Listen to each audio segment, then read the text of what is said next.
In Greystone Correctional Facility, Darius D. Carter was about to face Sergeant Luke Grayson, a man who had spent 12 years ensuring black inmates knew their place. What started as reading a book in the yard spiraled when Grayson, a towering enforcer of unchecked brutality, demanded Carter kneel before him. Darius Carter wasn't your typical inmate. A former community organizer and activist, he had spent 3 years behind these walls, enduring the calculated cruelty of guards like Grayson. Known for his unshakable composure and sharp intellect, Carter had built quiet respect among the prison's black population even as Grayson sought to break him. When Grayson forced Carter to kneel before the entire yard, then kicked him to the ground, he had no idea he was provoking a man who fought battles long before stepping behind bars. Carter didn't rise in fury. He rose in defiance, setting into motion a series of silent but deadly moves. What began as one man's abuse of power would become a reckoning that shook Greystone to its core. The prison would never forget the day Sergeant Luke Grayson learned what happens when oppression meets a mind sharper than steel. Before we jump back in, tell us where you're tuning in from, and if this story touches you, make sure you're subscribed, because tomorrow I've saved something extra special for you. The sun beat down on the exercise yard of Greystone Correctional Facility, turning the concrete into a skillet that cooked the soles of cheap prison-issue shoes. Darius D. Carter kept his eyes down, focusing on the weathered pages of his book, as he leaned against the chain-link fence. 20 minutes of yard time was all they got today, another privilege that Warden Waters could revoke at his discretion. Carter felt the shift before he saw it. The way conversations died mid-sentence, the subtle repositioning of bodies as inmates created distance. Then came the jingle of keys and the distinct rhythm of boots striking concrete. He didn't need to look up to know who was approaching. Sergeant Luke Grayson moved through the yard like he owned every inch of it, which in many ways he did. 6'3" with shoulders like steel beams and eyes that never seemed to blink, Grayson had been at Greystone longer than most of the lifers. For 12 years, he'd built his reputation on breaking men, particularly black men, who dared to show any hint of dignity or leadership. "What you reading there, Carter?" Grayson's voice carried across the yard, deliberately loud enough to draw attention. "More of that Black Panther bullshit?" Carter kept his eyes on his book, a biography of Medgar Evers, and turned a page. He'd survived 3 years at Greystone by knowing which battles to fight and which to let slide.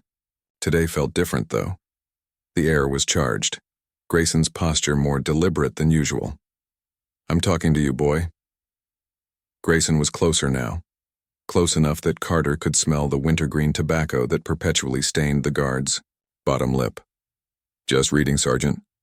Carter kept his voice even, neutral. "Doing my time." Across the yard, Leon Big Man Hayes shifted his massive frame away from the weight bench. At 6'6" and built like a fortress, Hayes ran the black prison population with calculated brutality and unwavering loyalty to his own. His eyes locked with Carter's, a silent question about whether intervention was needed. Carter gave a nearly imperceptible shake of his head. "Not yet." "Stand up," Grayson ordered, using his baton to tap Carter's boot. "Now." Carter closed his book slowly, marking his place with a frayed string he'd pulled from his mattress. Standing, he faced Grayson with practiced neutrality. Not challenging, not cowering, just existing. "You think you're special, don't you?" Grayson's voice dropped, meant only for Carter now. "College boy, activist, walking around like you're better than the rest of these animals." Carter said nothing. In the 2 years since Grayson had transferred to this cell block, he'd made Carter his personal project. It had started small: extra pat-downs, misplaced mail, cold showers. But lately, Grayson had been escalating, searching for Carter's breaking point. Officer Jake Reynolds stood at the yard's periphery, a rookie still finding his footing in Greystone's unforgiving ecosystem. 6 weeks on the job, and already the shadows under his eyes had deepened. He watched the scene unfold with visible discomfort, shifting his weight from one foot to the other, his hand never straying far from his radio. "I heard you've been running your mouth," Grayson continued. "Telling the new fish they don't have, To respect the badge. That's not true, Carter replied evenly. You calling me a liar? Grayson's face flushed crimson above his neatly trimmed beard. The yard had gone completely silent now. Even the basketball game had paused, the ball tucked under someone's arm as all eyes turned toward the fence line. From the corner of his eye, Carter noticed Eduardo Slick Martinez slide closer, not out of loyalty but opportunism. The Latino prisoner had survived Greystone by playing all sides and capitalizing on moments exactly like this. No, sir. Carter kept his voice steady. Just saying there's been a misunderstanding. Grayson's smile revealed tobacco-stained teeth. Then let's clear it up. Kneel down. The words hung in the air like a thunderclap. Carter blinked, certain he'd misheard. What? You heard me. Grayson's voice rose, ensuring everyone in the yard could hear. On your knees. Show everyone you respect the badge. Carter felt his heartbeat in his fingertips and his throat. This wasn't about discipline or prison rules. This was about humiliation, about breaking him publicly in front of the men who looked to him for strength. That's not necessary, Sergeant. Carter kept his voice controlled, though inside rage bubbled like magma. I follow the rules here. I said. Grayson's hand moved to his pepper spray. On your knees. Time seemed to slow. Carter saw Hayes take a step forward, massive fists clenched. He saw Reynolds' hand tighten around his radio, uncertainty written across his young face. He saw Martinez watching with calculated interest, already planning how to leverage whatever happened next. Last chance, Carter. Grayson unclipped the spray. Knees, or everyone loses yard time for a month. Collective punishment was Grayson's favorite tool. Carter knew the calculation he was being forced to make, his dignity versus the small freedom that yard time represented for 200 men, men who were already being ground into dust by a system designed to destroy them. With deliberate slowness, Carter lowered himself to one knee, then the other, the hot concrete burning through his thin prison pants. But as he knelt, he lifted, his gaze to meet Grayson's eyes directly. It was subtle but unmistakable defiance, following the letter of the order while refusing to surrender his spirit.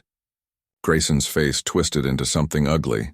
This wasn't the total submission he'd wanted. Hands behind your head, he barked. Eyes down. Carter laced his fingers behind his head, but kept his eyes locked on Grayson's. Around them, he could feel the tension rippling through the yard, anger from the black inmates, uncomfortable shifting from the whites, calculating assessment from the Latinos. I said eyes down. Grayson's boot connected with Carter's chest, sending him backward onto the concrete. The impact forced the air from his lungs in a painful whoosh, but he caught himself on his elbows, preventing his head from cracking against the ground. From across the yard, Reynolds took a half-step forward before catching himself, his face twisted with indecision. Now stay there and think about your place in this world, Grayson said, loud enough for everyone to hear. He turned, sweeping, his gaze across the yard. Anyone else have something to say? No one moved. No one spoke. Carter stayed down for 10 seconds. 15. Then, with deliberate dignity, he rose to his feet. Blood trickled from his elbow where the concrete had scraped it raw, but his face remained composed as he picked up his book. Grayson watched him, something like disappointment flashing across his face. He'd wanted more. A reaction. An excuse. To escalate. When none came, he spat on the ground near Carter's feet and strode away, deliberately bumping into a young black inmate as he passed. As the yard gradually returned to its usual rhythm, though subdued, like the aftermath of a storm, Hayes approached Carter, his massive frame blocking the sun. You can't let him do that, Hayes said, his voice low as granite. Not and keep respect in here. Carter met the larger man's gaze steadily. I'm playing chess, not checkers. Hayes shook his head. This ain't a game, Professor. You show weakness. In here you become prey. He leaned closer. And if you become prey, everyone who looks to you becomes prey too. As Hayes walked away, Carter felt the weight of eyes on him. some questioning, some waiting, some calculating. His hand tightened around his book until his knuckles ached. Across the yard, Officer Reynolds stared at him with an unreadable expression before turning away, his shoulders hunched beneath his crisp uniform. Near the basketball court, Martinez caught Carter's eye and tapped his temple with one finger, a gesture that could mean anything from respect for Carter's restraint to amusement at his humiliation. Carter took a deep breath, tasting dust and sweat in the metallic tang of his own blood. The game had changed today. A line had been drawn in concrete and blood, and everyone was waiting to see what would happen next, but they would have to keep waiting, because while Grayson played with brute force, Carter had learned long ago that true power often moved in silence, building like pressure beneath the earth's crust before it finally, catastrophically, broke through. The hot water in the shower block ran out after 3 minutes, but Carter remained under the tepid spray, letting it wash away the concrete dust still clinging to his skin. The scrapes on his elbows stung, raw and exposed. He closed his eyes, replaying the moment he'd knelt. On that scorching concrete, the weight of 200 watching eyes bearing down on him. "Your people are talking." Hayes's deep voice cut through the sound of running water. Carter didn't open his eyes. "They're always talking. This is different." Hayes stood outside the shower stall, his massive silhouette visible through the cloudy plastic curtain. "You let that cracker put his hands on you in front of everyone." Carter shut off the water and reached for his towel. "I made a calculation." "Yeah? Well, your math is off." Hayes lowered his voice. "Daniel and Tyrone are already saying you've gone soft, that maybe we need new leadership in C Block." Carter stepped out, towel wrapped around his waist, water beading on his shoulders. Up close, Hayes was even more imposing, his arms mapped, with prison ink telling stories of blood and territory. But Carter met his gaze without flinching. "They want immediate satisfaction," Carter said. "I'm playing for keeps." "Satisfaction might be what we need right now." Hayes leaned closer. "Marcus Jenkins still can't see right after what Grayson did to him last month. Little Calvin got 3 weeks in solitary for disrespect when all he did was ask for his meds. And now you, our supposed voice, are on your knees for the man." Carter pulled his prison uniform over still damp skin. "You think I've forgotten any of that? You think I don't carry it?"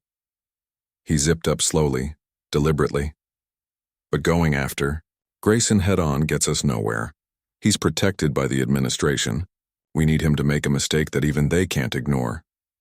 And how many more of us get hurt while we wait?" Hayes's massive hands curled into fists. "I got people ready to move. One word from me, and Grayson doesn't make it home tomorrow. And then what?" Carter stepped closer, unfazed by Hayes's physical dominance. "They lock down the whole prison. We lose what little freedom we have. They bring in the tactical team. More of us end up dead or with years added to our sentences." Hayes stared at him for a long moment. "Sometimes I forget you were out there fighting before you got in here.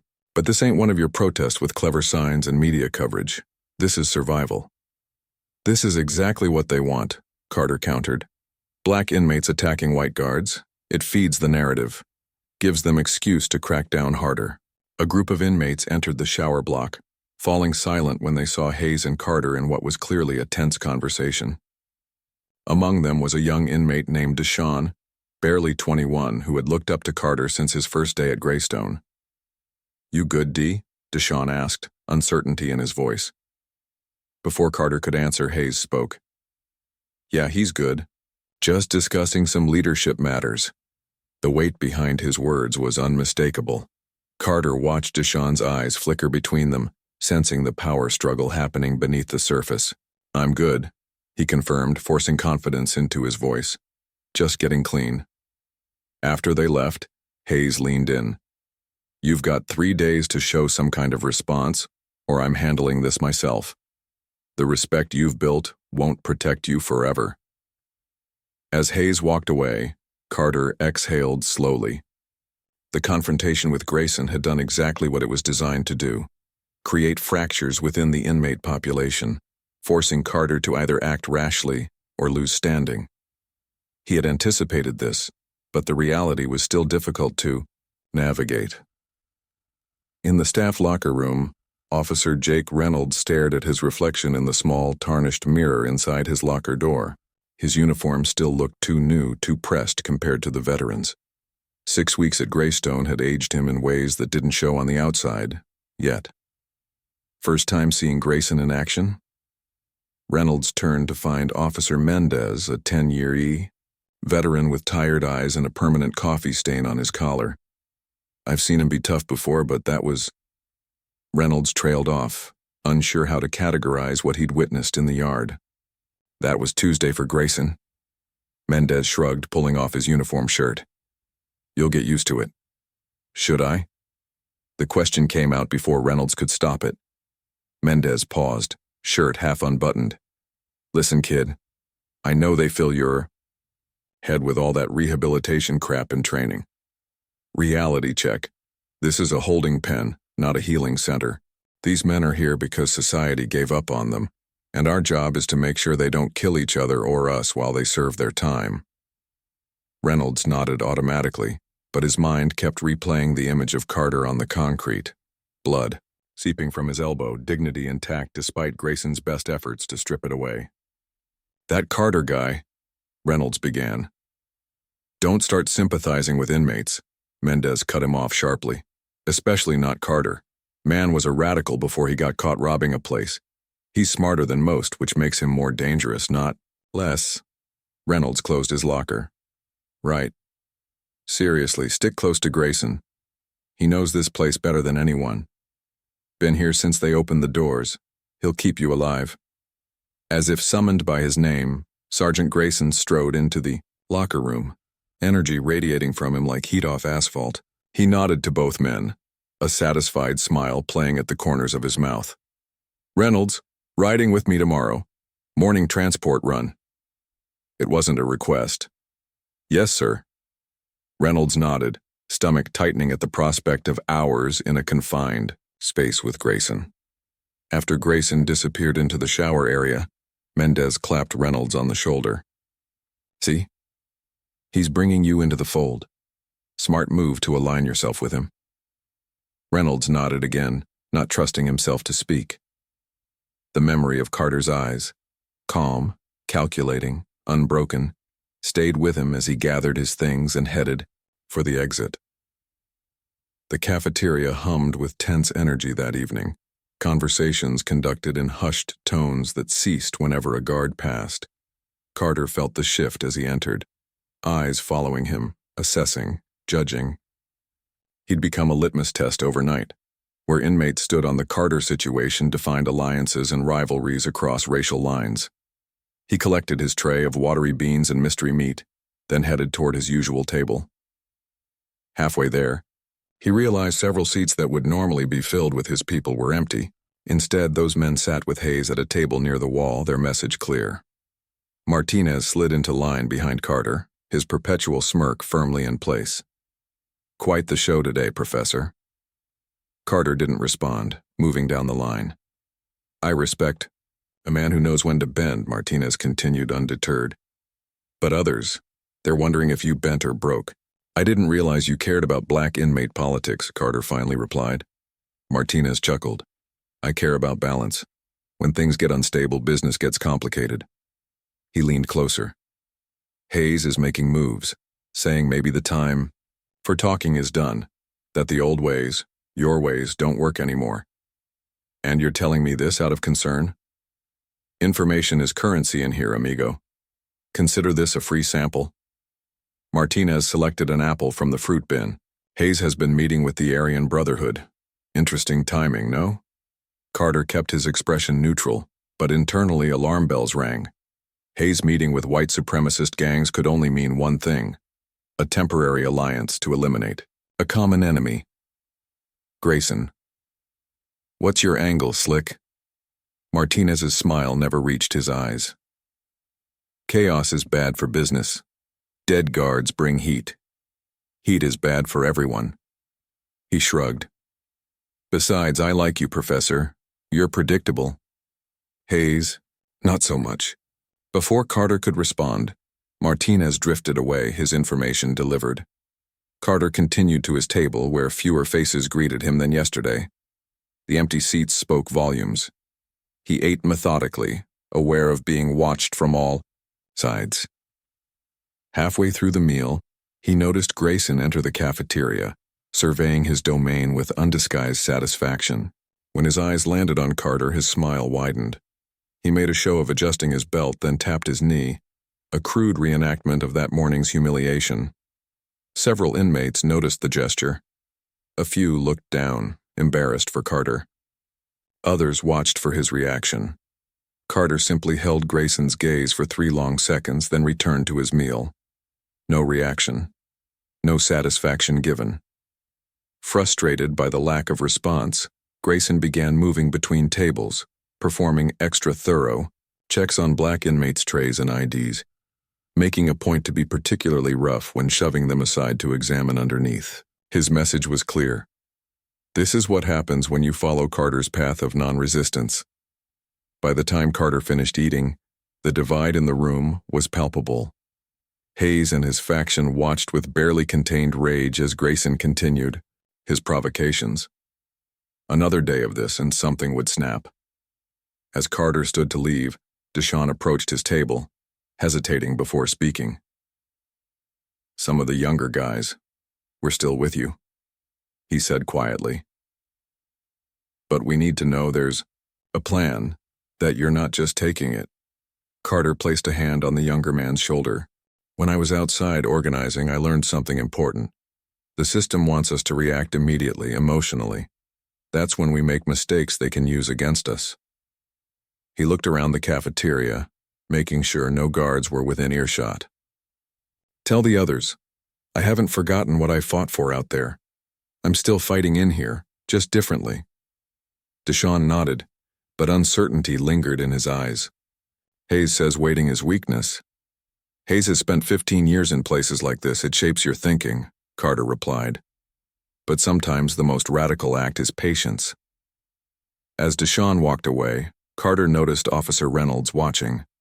Their interaction from his post by the door, a troubled expression on his young face.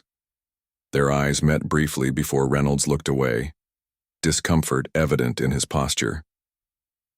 Later that night, in the relative quiet of his cell, Carter lay on his bunk staring at the concrete ceiling.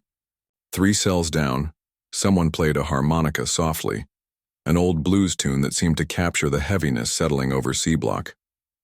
"Mail," a voice announced, and Carter turned to see Reynolds standing at his cell door, a single envelope in hand. Carter approached cautiously. Mail delivery had ended hours ago. "Found it misplaced in the cart," Reynolds explained, his voice low. "Thought you should have it." Carter took the envelope, noting the familiar handwriting of his sister. "Thank you." Reynolds hesitated, then spoke in a near whisper. "What happened today in the yard? That wasn't right." Carter studied the young guard's face, searching for a trap. "A lot of things aren't right in here. I've seen guys like Grayson before. My uncle was the same way, always had to prove something, always at someone else's expense." Reynolds glanced nervously down the E. "Dear, just be careful, he's not done with you." Before Carter could respond, Reynolds continued his rounds, leaving Carter holding the letter and something else he hadn't expected. The possibility of an ally in an officer's uniform. He opened his sister's letter, reading her updates about the community organizing work she'd continued in his absence. Near the end, she'd written, "Remember what Mom always said? Pressure makes diamonds, but only if you don't break first. Stay whole, brother." Carter folded the letter and slipped it under his thin mattress. 3 days. That's what Hayes had given him to demonstrate some kind of response to Grayson's escalating provocations. After that, violence would erupt, with or without his blessing. He needed to find a way to channel the building pressure without an explosion that would destroy everything they'd built. But first he needed information, leverage that could turn Grayson's power against him. As lights out sounded through the block, Carter closed his eyes, not to sleep but to think. The first moves in this dangerous game had been played. Now he needed to advance his pieces carefully, aware that the board could be overturned at any moment by forces beyond his control. The low hum of the prison at night surrounded him, snoring, murmured conversations, the occasional shout or sob. Within these walls, justice was a foreign concept, but strategy was universal.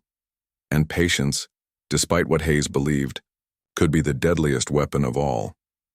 Surprise inspection. Everyone out. Now. The command echoed through C Block at 5:17 a.m., followed by the synchronized banging of batons against metal bars. Carter was already awake, sitting on the edge of his bunk with a book in hand when the fluorescent lights flooded the cell block. He'd been expecting this, Grayson's next move in their silent war. Inmates shuffled out in various states of consciousness, lined up against the wall in their underwear and white t-shirts. Carter spotted Grayson immediately, standing at the front of a team of 6 guards. Their eyes met briefly, Grayson's mouth curling into a smirk that confirmed Carter's suspicions. This wasn't a random shakedown. Officer Reynolds stood slightly behind the others, clipboard in hand, looking distinctly uncomfortable. "Standard contraband search, gentlemen," Grayson announced, pacing along the line of inmates. "Anyone hiding anything they shouldn't have is going to have a very bad day." The guards dispersed, entering cells and beginning the methodical destruction that constituted a prison search. Mattresses flipped, books scattered, personal items tossed aside. Carter watched with practiced calm as 2 officers entered his cell. "Sergeant," one called after less than a minute. "You might want to see this." Grayson made a show of sighing heavily before striding toward Carter's cell. "What have we got?" Carter noted Reynolds drifting closer, his hand slipping into his pocket. "Check the mattress," Grayson instructed loudly, though he'd given no indication where to look. "Cut along the seam." The guard did as instructed, slicing open Carter's thin mattress. "Got something," he announced, pulling out a crude shank fashioned from a sharpened piece of metal. Whispers rippled through the assembled inmates. Carter kept his expression neutral, though his mind raced.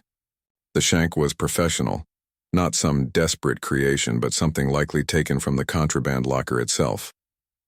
"Well, well," Grayson approached Carter holding the weapon. "Looks like our resident philosopher is planning something violent." "That's not mine," Carter stated calmly. "Sure it isn't." Grayson's smile widened. "And I'm sure you won't mind spending 30 days in solitary while we sort this out." From the corner of his eye, Carter saw Reynolds with his phone partially concealed in his hand, angled toward the confrontation. A red recording light blinked. Hayes pushed forward from his position down the line. "You're planting that shit. Man, we all see it." "Step back, Hayes," Grayson barked, hand moving to his pepper spray. "Unless you want to join him." "It's all right," Carter said, his eyes never leaving Grayson's. "Let them do their thing." "Cuff him," Grayson ordered. As a guard roughly pulled Carter's arms behind his back, he noticed Reynolds slowly retreating, phone now hidden. Their eyes met for a fleeting second, a moment of understanding passing between them. The cuffs bit into Carter's wrists as he was marched past the line of inmates. He could feel the tension vibrating through the block, a powder keg ready to blow. Hayes stood rigid, his expression promising retribution. Nearby, Martinez observed with calculated interest. 30 days, Grayson announced to the block as Carter was led away. Let that be a lesson on who's really in charge here. The solitary confinement unit at Greystone existed in a perpetual twilight state, dim enough to disorient, bright enough to prevent sleep. Carter sat on the floor of his cell, back against the wall, eyes closed, but mind alert. 3 days down, 27 to go. Telling and preparing this story took us a lot of time, so if you are enjoying it, subscribe to our channel. It means a lot to us. Now back to the story.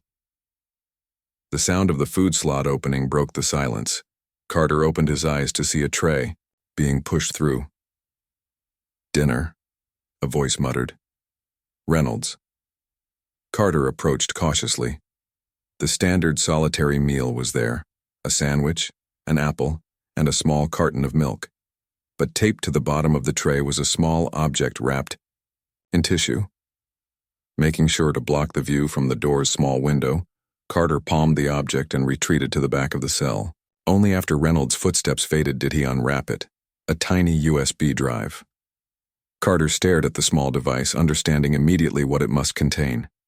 Evidence, leverage, but also danger, for both himself and Reynolds. He concealed the drive in a small crack in the concrete wall, covering it with a thin layer of toothpaste that would dry clear. Evidence was only valuable if you survived to use it. 2 weeks in and not a peep from our revolutionary, Grayson commented, leaning against the wall of the break room. Maybe solitary has finally taught him his place. Reynolds focused on his coffee, avoiding eye contact. Since the shakedown, he'd managed to maintain his distance from Grayson, volunteering for assignments in other blocks when possible. You did good work spotting that shank, Grayson continued. Got a good eye. Just doing my job, Reynolds mumbled. That's what I like about you. No bullshit. Grayson clapped him on the shoulder.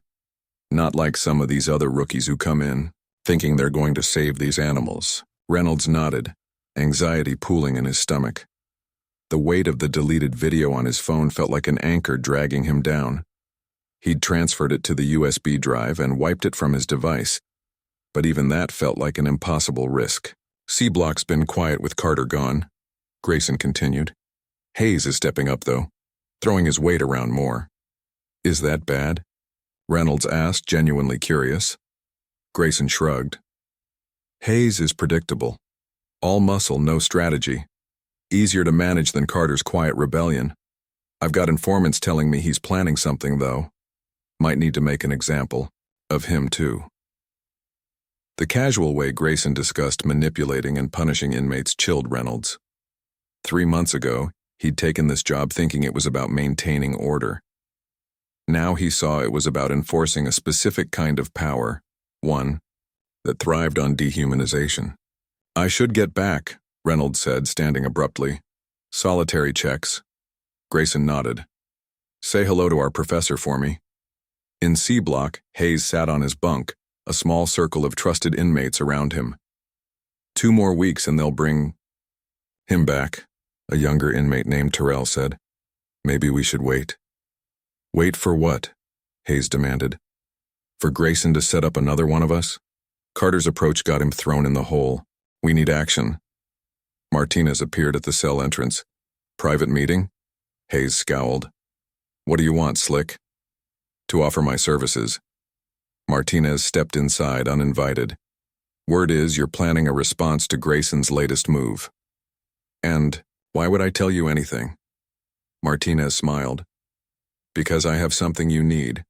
Access to places and people you don't. Hayes studied him with suspicion. Speak plainly or get out. Grayson has enemies outside C block, guards who think he's gone too far, inmates in other blocks who've suffered under him. I can connect those dots. At what price? Hayes asked. Protection for my people when things get hot, and exclusive distribution rights in C block when the dust settles. Hayes considered this. Martinez controlled the flow of contraband, which meant drugs, cell phones, and weapons. Having him aligned, even temporarily, offered advantages. I'll think about it, Hayes finally said, but no promises. After Martinez left, Terrell looked concerned. Can we trust him? About as far as I can throw him, Hayes replied, but sometimes you need a snake to catch a snake. Carter marked his 17th day in solitary by scratching another line on the wall with a small sliver of concrete he'd worked loose. The isolation was designed to break men, to disconnect them from time, from humanity, from themselves. But Carter had prepared for this long before his incarceration, studying the psychological techniques of resistance used by political prisoners throughout history. Each day he followed a strict mental regimen, meditation in the morning, physical exercise at midday, and memory exercises in the evening. In between, he analyzed his situation from every angle, planning his next moves like a chess grandmaster. The cell door opened unexpectedly, revealing Reynolds. Shower time, he announced officially, then lowered his voice. We have 3 minutes. As they walked down the empty corridor, Reynolds spoke quickly. I recorded Grayson planting the shank. It's clear as day. Him telling the guard exactly where to look before they'd even searched. Thank you, Carter said simply. I could lose my job, go to jail myself, Reynolds continued. Why am I doing this? Carter glanced at him. Because you still remember there's a line between doing your job and being complicit in cruelty. Reynolds guided him into the shower area. Hayes is organizing something. Inmates from multiple blocks involved. Martinez is brokering alliances. This confirmed Carter's fears. When? Soon, that's all I know. Reynolds checked his watch. Warden Waters is under pressure from the corporate office. A recent suicide in B Block has investors nervous about liability. This could be the moment to approach him about Grayson. Carter absorbed this information. The USB contains the original video and copies of Grayson's misconduct reports that mysteriously disappeared from the system. Reynolds finished. I accessed them through the admin computer while Mendez was on break. Why take this risk? Carter asked directly. Reynolds was silent for a moment. My father was a correctional officer for 20 years. He used to tell me, we're not there to add to their punishment. We're there to keep order, with dignity on both sides. What Grayson does, it dishonors the uniform. The simple earnestness of Reynolds' explanation surprised Carter. In his experience, institutional corruption was rarely challenged from within, without personal motivation.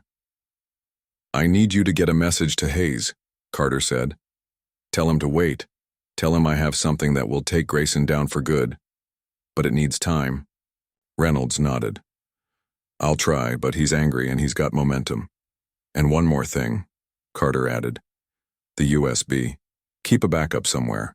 If this goes sideways, we'll need insurance. As they returned from the shower, Carter felt a shift in his outlook. For weeks, he'd been on the defensive, absorbing Grayson's attacks while searching for an opening. Now, finally, he had found a crack in Grayson's armor, a vulnerable point where pressure could be applied.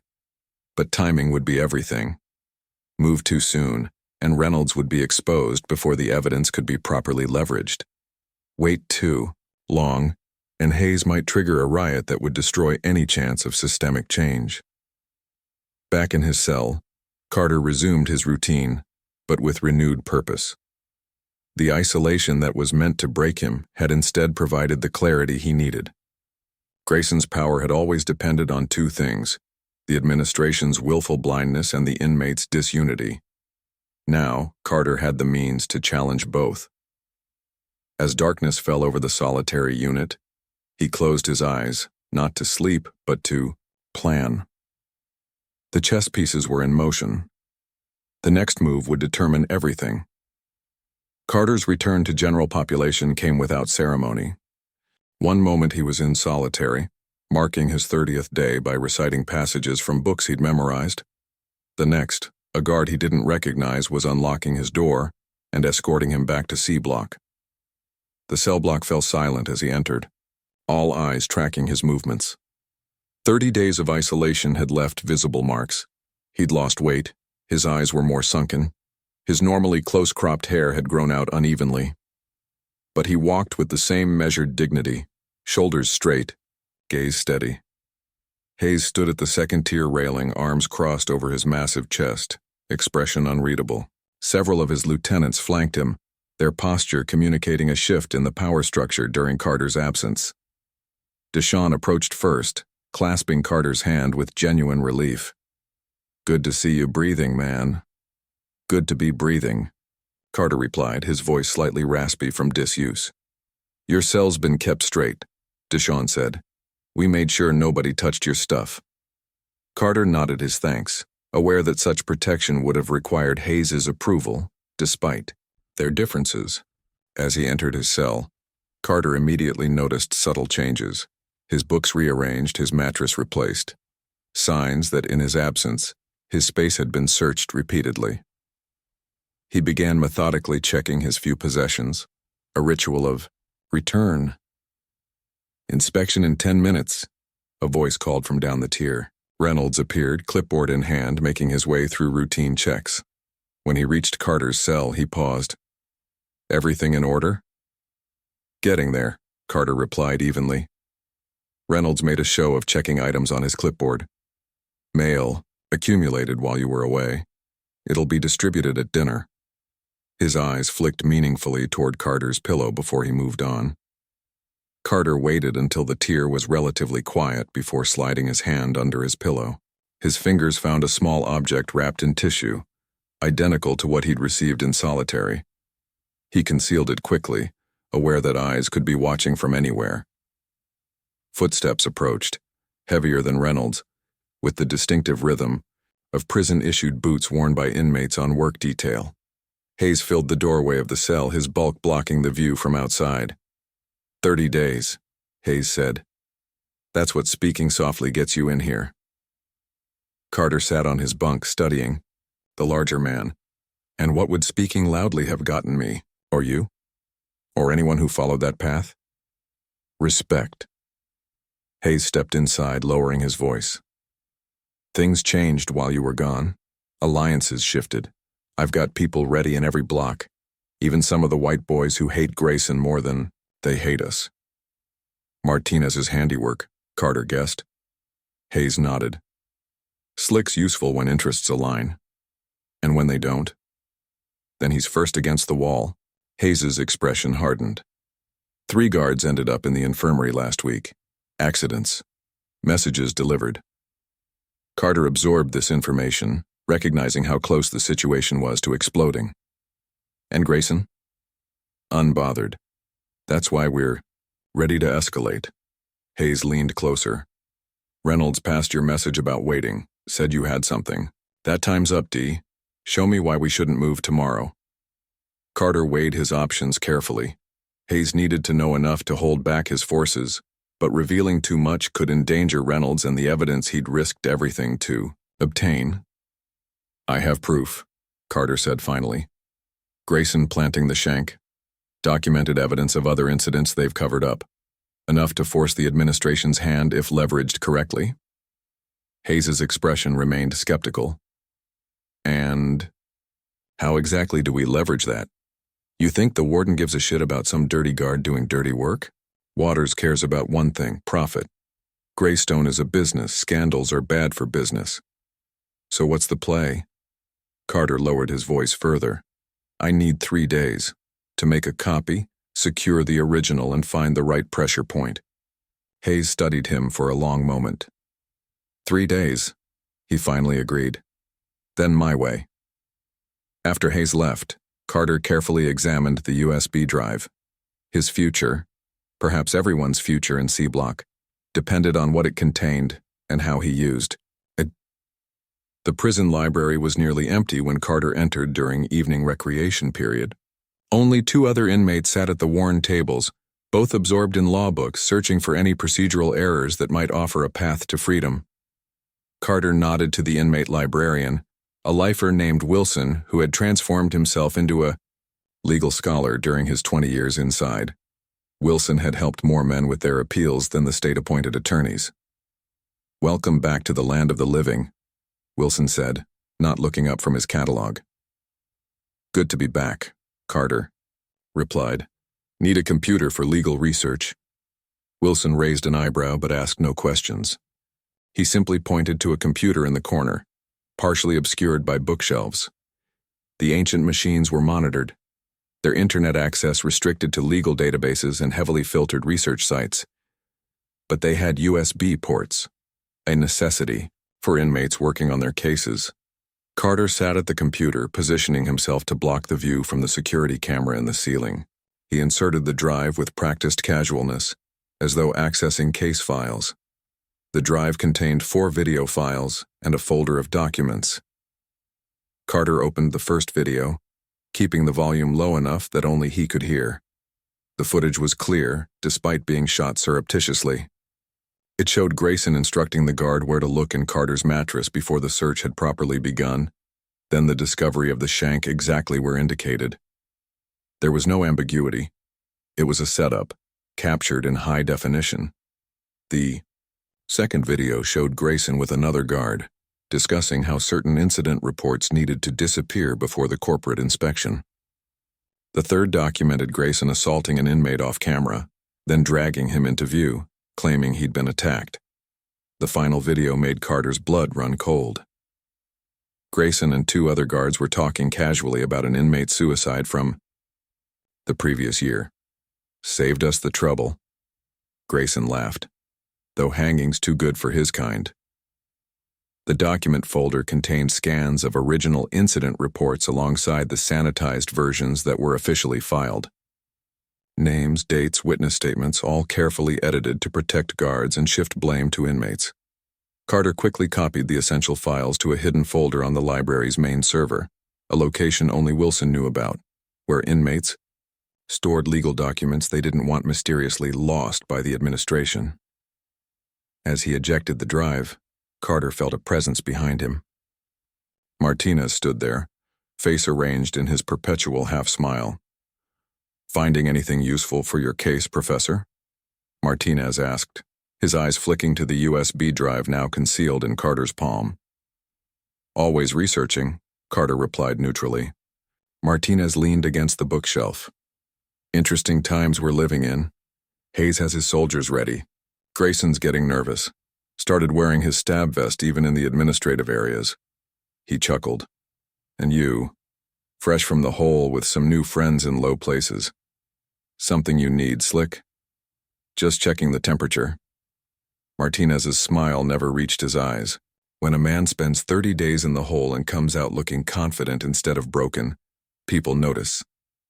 Carter stood, gathering his papers. "People should mind their business." "That's exactly my business, knowing what others don't." Martinez lowered his voice. "Reynolds is taking an awful risk for a man with a pregnant wife at home." The casual mention of Reynolds's personal life, information few inmates would know, was a deliberate demonstration of Martinez's intelligence network, and a threat. "What's your angle here?" Carter asked directly. "Insurance," Martinez replied. "Whatever happens next, I want guarantees. Hayes promises protection but thinks only of black interests. I need assurance that when pieces move on the board, my people don't become collateral damage." "And if you don't get these guarantees?" Martinez shrugged. "Information flows many directions. To Hayes, to Grayson, to the warden. I prefer it flows in ways that benefit everyone, but I'm practical above all." Carter recognized the veiled threat, but also the opportunity. Martinez was hedging his bets, trying to position himself advantageously regardless of the outcome. "No one wants unnecessary casualties," Carter said carefully. "When things change, and they will, those who helped facilitate that change will be remembered." Martinez seemed satisfied with this non-commitment. "Pleasure doing business, Professor." After Martinez left, Carter slipped the USB drive into the spine of a damaged law book on a bottom shelf, a temporary hiding place until he could secure it properly. As he exited the library, he caught Wilson's knowing gaze. The old librarian nodded slightly, an acknowledgement that he would keep watch over whatever Carter had hidden.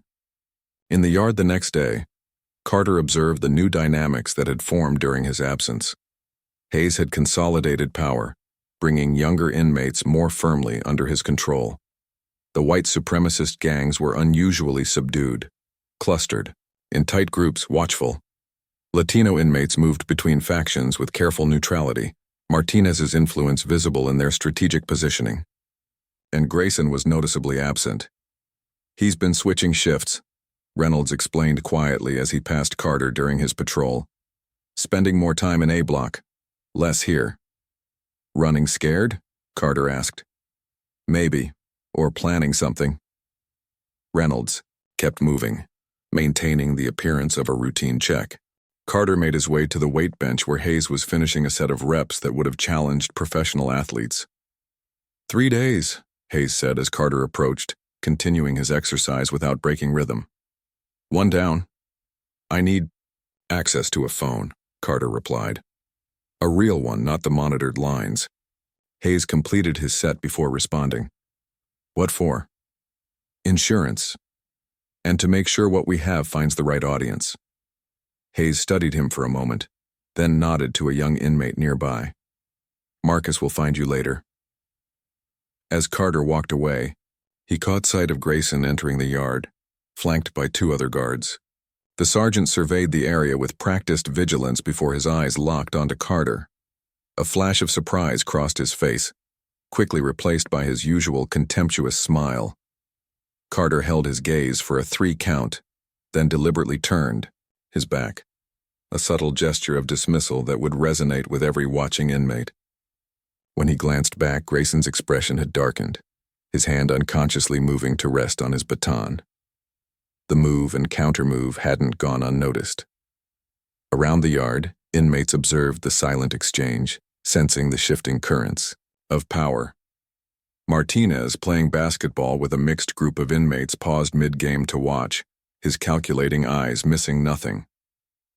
Later that evening, Marcus appeared at Carter's cell, slipping him a small flip phone. 1 hour, he instructed. Then I need it back. Carter waited until the midnight count had finished and the block had settled into its nighttime rhythm, before dialing the number he'd memorized years ago, his sister's secure line. She answered on the 3rd ring, her voice instantly alert despite the hour. Who is this? It's me, Carter said softly. Dee? Disbelief and joy mingled in her voice. How are you calling? Are you okay? I'm fine, but I need your help. Carter kept his voice low. I have evidence of serious misconduct, guard brutality, falsified reports, possibly worse. His sister didn't waste time with questions about how he'd obtained such evidence. What do you need me to do? I'm going to try internal channels first, but if that fails, I need backup. Media contacts, civil rights organizations, anyone who can make noise that can't be ignored. I've maintained all your networks, she assured him. Everyone still remembers your work. 1 call from me and they'll mobilize. They spoke for a few more minutes, Carter providing just enough detail to prepare her without endangering the operation. As he ended the call, a peculiar sense of calm settled over him. For months, he'd absorbed Grayson's provocations, studying the guard's patterns, identifying his vulnerabilities. Now finally, the pieces were in place for a counter-move, not with violence, but with truth. The question remained whether that truth would be enough to overcome the systemic forces protecting men like Grayson. As he returned the phone to Marcus, Carter noticed Hayes watching from the shadows of his cell, his expression a mix of skepticism and grudging respect. 2 more days, Hayes reminded him. Carter nodded. 2 days, he agreed. And then everything changes. Whether that change would come through Carter's carefully orchestrated pressure or Hayes's primed explosion remained to be seen. But one thing was certain: the spark had been lit, and Greystone would never be the same. The morning count came and went with mechanical precision. Carter stood at his cell door like every other inmate, face impassive as the guards moved through the block. But today was different. Today the game would change. He made his first move at breakfast, sliding into a seat across from a young white inmate named Jessup, a kitchen worker known for connections with staff. Carter had never voluntarily sat with him before. Bold choice of seating, Carter, Jessup remarked, glancing nervously at Hayes's table. Carter leaned forward slightly. Just thought you should know. When the state investigators show up tomorrow, stay clear of Grayson. Jessup's spoon paused halfway to his mouth. What are you talking about?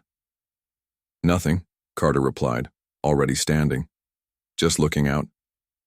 He walked away, leaving confusion in his wake. By the time Jessup finished his breakfast, Carter knew the seed he'd planted would already be sprouting, passed from the kitchen worker to the staff he interacted with daily. His second move came during work detail. Carter's job in the laundry put him in contact with inmates from every block. As he sorted sheets, he casually mentioned to a B-block trustee, shame about Grayson's file getting sent to the warden's office. Man's got some dark secrets. By mid-morning, Carter had strategically placed 5 separate rumors throughout the prison population, each one designed to suggest Grayson was under investigation, that evidence existed, that his protection from above was crumbling. Nothing direct, nothing traceable, just whispers. The beauty of prison communication networks was their efficiency. By lunchtime, the rumors had morphed and multiplied, gaining details Carter never mentioned, growing more concrete with each retelling. He observed Grayson enter the cafeteria for lunch duty, noticing immediately how the guard's eyes darted more than usual, how his hand rested persistently on his baton. An assistant warden approached him, said something brief, and Grayson's expression darkened visibly. Reynolds appeared at Carter's table, ostensibly checking meal cards. "Something's happening," he murmured. Grayson was called to Waters' office this morning, came out looking like he'd seen a ghost. Carter nodded slightly. The assistant warden's approach made sense now, likely delivering follow-up instructions after whatever meeting had occurred. "Waters asking questions?" Carter asked quietly. "No details," but Grayson pulled his personnel file afterward. Reynolds moved on before their conversation could draw attention. Carter carefully hid his satisfaction. He hadn't expected results so quickly. Either the rumors had reached the administration through staff channels or, more likely, Waters had received an external inquiry. Perhaps the USB evidence was already working through backdoor channels. From across the cafeteria, Hayes observed their brief exchange, his expression thoughtful. When Carter caught his eye, Hayes gave an almost imperceptible nod, acknowledgement that something was indeed happening. By afternoon, Grayson's composure had visibly deteriorated. During recreation period, he conducted random searches with unusual aggression, focusing particularly on inmates who worked administrative jobs with access to offices and files. Carter observed from the basketball court, where he maintained a careful appearance of normalcy while monitoring the situation. Martinez appeared at his side, ostensibly to join the game. "Your handiwork, Professor?" he asked, nodding toward E. Grayson's increasingly frantic searches. "Just watching the show," Carter replied. Martinez chuckled.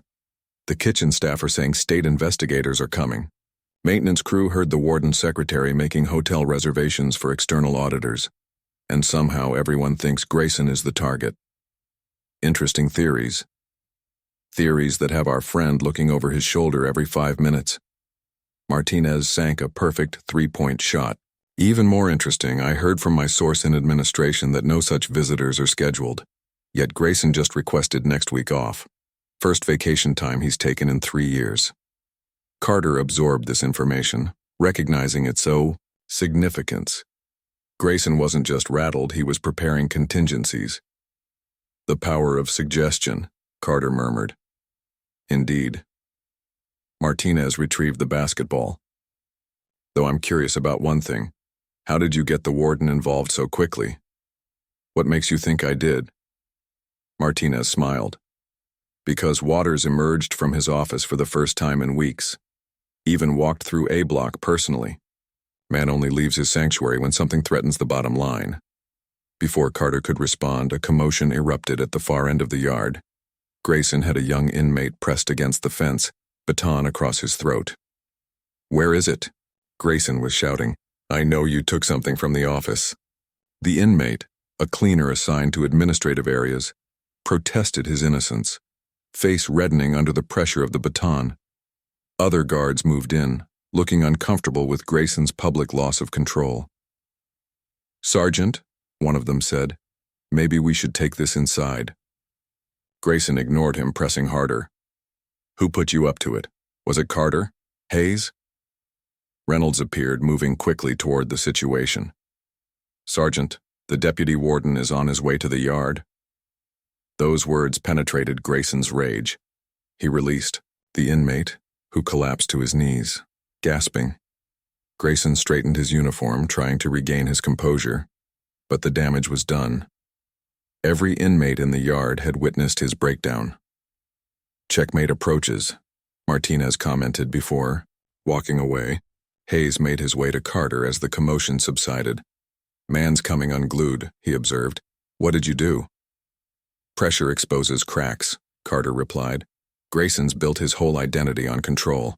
Take that away." "And he falls apart," Hayes finished, newfound respect in his voice. "What's the next move?" "We wait. Let him create his own disaster." As the recreation period ended and inmates returned to their blocks, Carter noticed Reynolds watching him.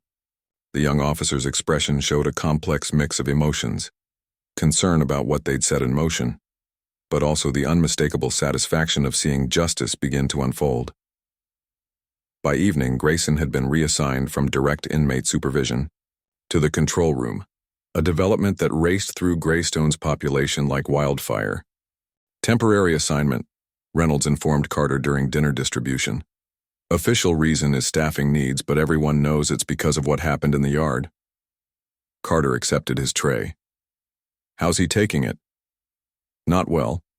Arguing with everyone, checking camera feeds obsessively. Reynolds moved along, maintaining the appearance of normal duties. Back in C Block after dinner, Carter found Deshawn waiting at his cell. You're making moves, Deshawn said quietly, respect evident in his voice. Hayes said to tell you he's holding his people back, letting your plan work, but he wants to know the endgame. Tell him patience a little longer, Carter replied. Grayson's spinning. Now we need him to fall. As lock-in approached, an announcement crackled over the PA system. Attention, all inmates. Cell inspections will occur throughout the night. Cooperation is mandatory. Confused murmurs spread through the block. Night inspections were rare and typically followed specific threats. Reynolds appeared on the tier, moving quickly between cells. When he reached Carter's, he spoke rapidly while pretending to check the door lock. Grayson convinced Waters there's a security breach, missing documents, possible contraband. He's authorized to lead search teams all night. Reynolds glanced over his shoulder. He's fixated on finding whatever evidence he thinks is circulating. Where is he starting? D block first, working his way back to C. Carter processed this information quickly. Make sure you're on the C block search team. Reynolds nodded and moved on. After lights out, as the distant sounds of searches echoed from other blocks, Carter lay on his bunk contemplating his next move.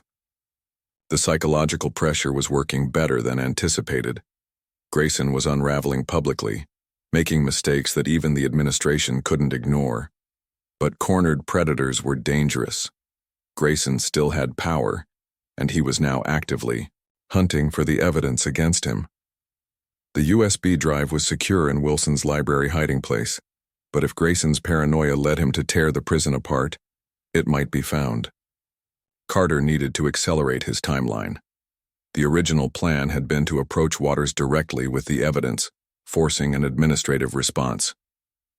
But Grayson's deterioration offered another path, one that might be more publicly damaging and harder to cover up. A whispered conversation moved down the tier, inmates passing messages from cell to cell until it reached Carter. Hayes says D-block search is brutal. Grayson's tearing cells apart, roughing up anyone who questions him. 2 inmates already, sent to medical. Carter sat up, realizing the situation was escalating faster than expected. Grayson's desperation had turned dangerous. If he maintained this level of aggressive searching through the night, violence was inevitable once he reached C-block. Another whispered message arrived. Martinez says his source in the control room reported Grayson accessing personnel files, including Reynolds's, says he's putting pieces together. That changed everything. If Grayson suspected Reynolds, the officer's safety was compromised. Carter made a decision. He retrieved a small paper clip he'd hidden in his mattress seam and began working on the lock of his cell, a skill he'd perfected but never used. Prison folklore suggested every long-timer knew how to pop their cell door. The wisdom was in knowing when not to use that knowledge. Tonight, the risk was necessary. He needed to reach the library before morning, before Grayson's search teams made their way through the prison. The lock yielded with a soft click. Carter eased the door open just enough to slip through, then pulled it nearly closed behind him, appearing locked to casual observation from the officer station. Moving silently along the shadowed tier, Carter made his way toward the back stairwell that connected to the education area where the library was located.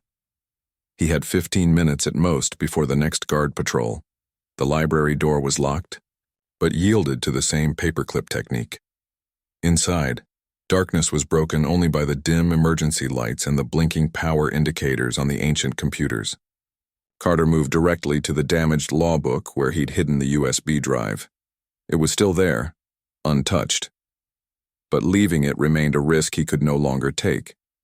He powered on one of the computers, keeping his body positioned to block the light from the door window. Working quickly, he copied the remaining files to the hidden server location, then accessed the email program reserved for legal correspondence. Under the account of a non-existent attorney, Carter composed a message to an external email address, one his sister monitored as part of their contingency communications. He attached the key video files and a selection of the most damning documents, labeling them with dates and clear descriptions. After sending the evidence to his outside contact, Carter deleted the sent message and cleared the browser history. The USB drive he disassembled, flushing the components down the bathroom toilet adjacent to the library. His insurance policy was now in place. Even if Grayson somehow found and destroyed all internal copies, the evidence had escaped Greystone's walls.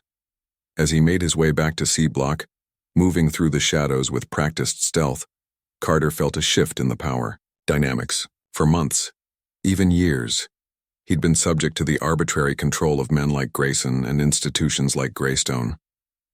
Now, finally, he held a weapon that couldn't be taken away. When he reached his cell, he slipped inside and pulled the door shut, hearing the lock mechanism catch. Lying back on his bunk, Carter closed his eyes, listening to the distant sounds of Grayson's search teams moving through B Block. By morning, they would reach C Block, but it would be too late. The evidence was secure, the trap was set, and Grayson's own paranoia was driving him directly toward it. All that remained was to watch the self-destruction unfold and ensure that when Grayson fell, he didn't take innocent people like Reynolds down with him. From 2 cells down, a whispered message reached him. "Hayes says whatever you're doing, it's working."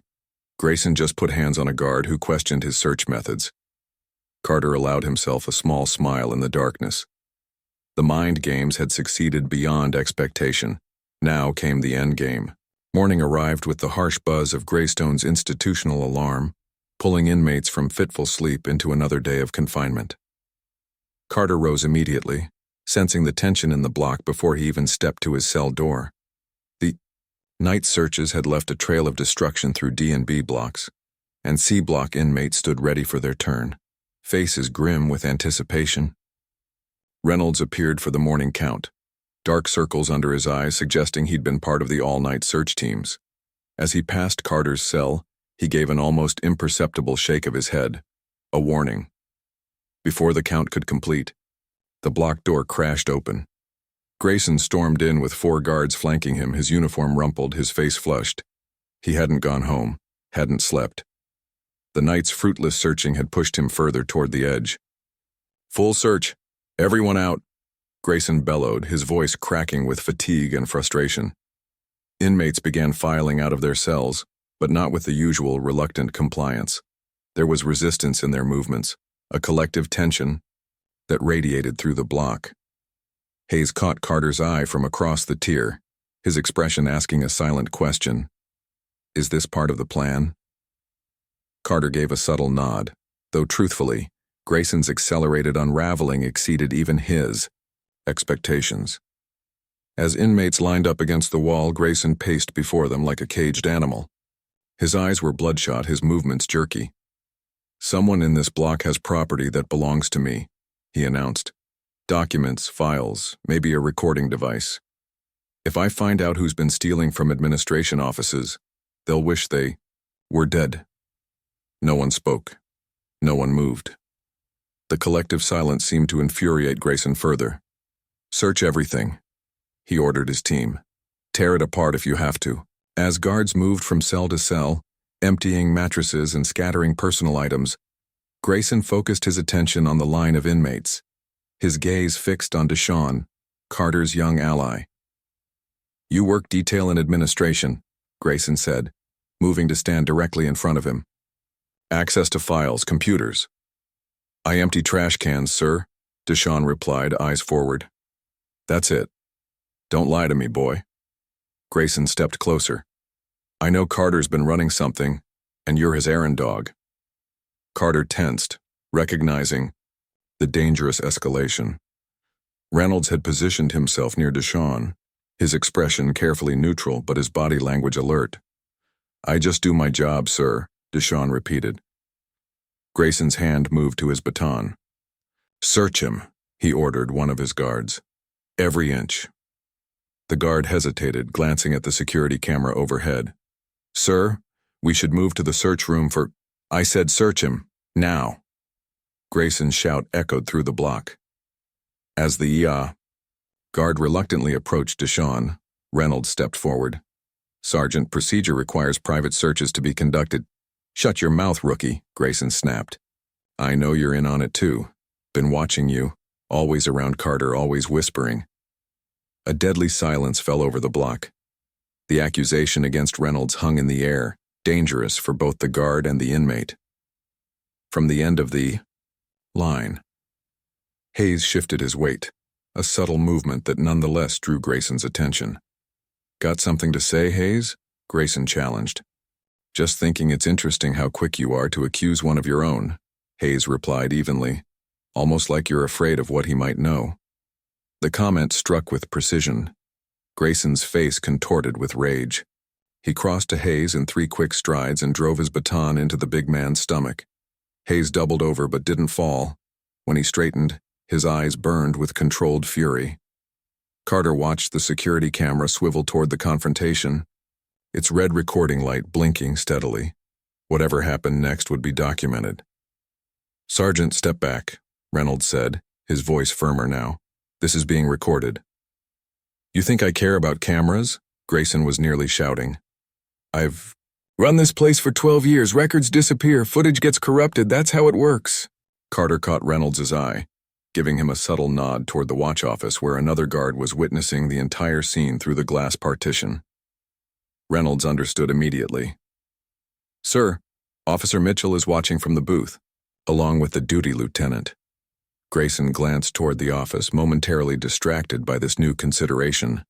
The lieutenant on duty was a recent transfer, not part of Grayson's established network. Taking advantage of the distraction, Reynolds stepped between Grayson and Hayes. "Sir, I need to report this incident to the shift commander." "You're not reporting anything," Grayson growled, grabbing Reynolds by the collar. "You're suspended pending investigation. Give me your radio and ID." The other guards exchanged uncomfortable glances. This was far beyond protocol. "Sergeant Grayson," a new voice called from the block entrance. Warden Waters stood there, flanked by his administrative assistant and the duty lieutenant. His thin face was fixed in its usual mask of bureaucratic neutrality, but his eyes were sharp with calculation. "I need you in my office. Now." Grayson released Reynolds, straightening his uniform with an attempt at dignity. "I'm conducting a security search, sir. Critical contraband." "Now, Sergeant." Waters' tone left no room for argument. He turned and walked away, expecting compliance. Grayson hesitated, his authority publicly challenged for the first time in years. After a moment of visible struggle, he pointed at Reynolds. "This isn't over," he muttered before following the warden. As the search team awkwardly continued their work, now without clear direction, Carter moved closer to Reynolds. "You okay?" he asked quietly. Reynolds nodded, though his face was pale. He just crossed a line he can't uncross, threatening another officer on camera.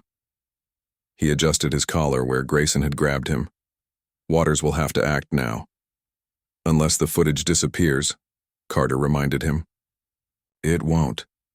Reynolds' expression hardened with resolve. "I made sure of it this morning. After last night's searches, I reconfigured the backup system to send security feeds to the regional office in real time."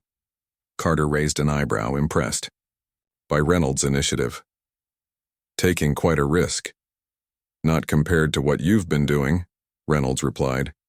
"Besides, all I did was restore the system to how it's supposed to work. Someone had disabled the automatic backups months ago." When the guards finally left, having found nothing in their searches, Hayes approached Carter in the common area. "Your boy Reynolds has more spine than I gave him credit for," Hayes acknowledged.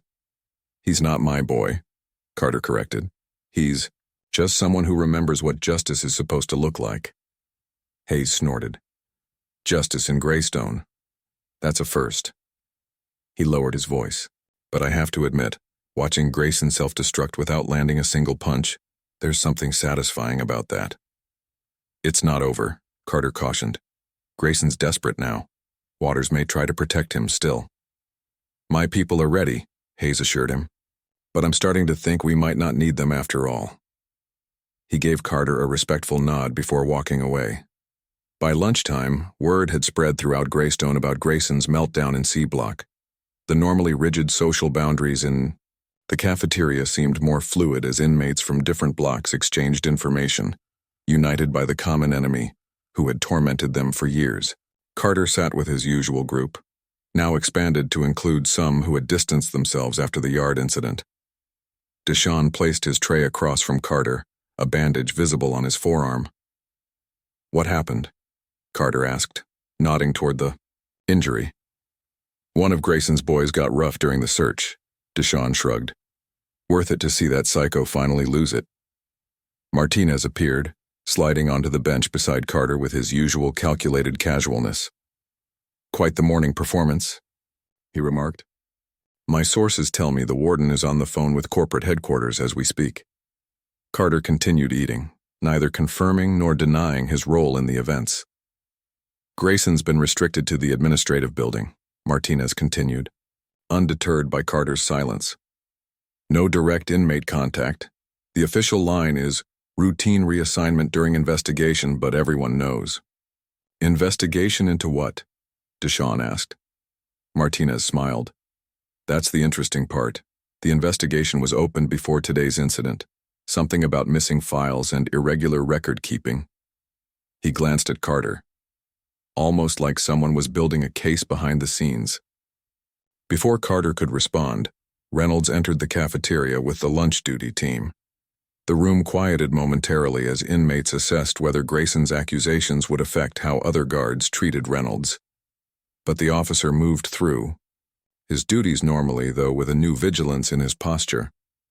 When Reynolds passed near Carter's table, he spoke without making eye contact. Waters wants to see you. After lunch. Carter nodded, mind already calculating what this summons might mean. The warden rarely spoke directly with inmates unless absolutely necessary.